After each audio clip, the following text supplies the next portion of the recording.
కాంగ్రెస్ మోసపూరిత వాగ్దానాలను మహారాష్ట్ర ప్రజలు తిప్పికొట్టారు. వైద్య ఆరోగ్య శాఖ సత్యకుమార్ నరేంద్ర మోడీ నాయకత్వాన్ని బలపరుస్తూ బీజేపీపై అచంచలమైన విశ్వాసం ప్రకటిస్తూ మహారాష్ట్రలో బీజేపీని సంతోషం వ్యక్తం చేశారు.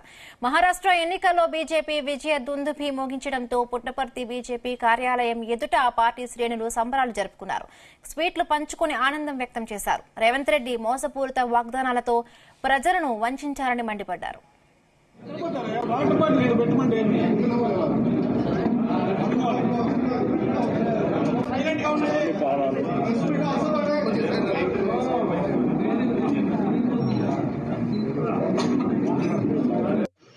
సత్యకుమార్ గారు జరిగిన ఎన్నికలకు సంబంధించి పార్టీ సాధించిన విజయాల గురించి ఇవాళ ముచ్చటగా మూడవసారి మహారాష్ట్ర ఎన్నికల్లో భారతీయ జనతా పార్టీ సారథ్యంలోని మహాయుతి కూటమి విజయం సాధించింది.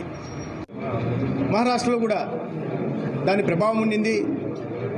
కొన్ని శాతం ఓట్లని సీట్లను కూడా మహా ఆఘాది కూటమి కాంగ్రెస్ కూటమి గెలుచుకుంది.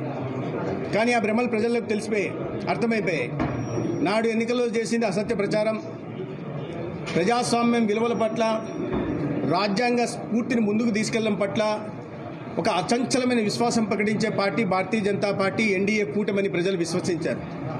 ఒకసారి చేసిన అసత్య ప్రచారాల కారణంగా జరిగిన పొరపాటును సరిదిద్దుకుంటూ ఇవాళ మహాయుతికి పట్టం కట్టి మహా అగాదికి గుణపాఠం నేర్పారు. ఇవాళ క్షమాపణ, జాతికి సమాపణ చెప్పాలి రాహుల్ గాంధీ. ఉత్తుత్తి ఒక రాజ్యాంగాన్ని తీసుకొని, రాజ్యాంగం అంటే తెలియదు, ప్రియాంబుల్ కూడా ఏనాడు చదవని వ్యక్తి,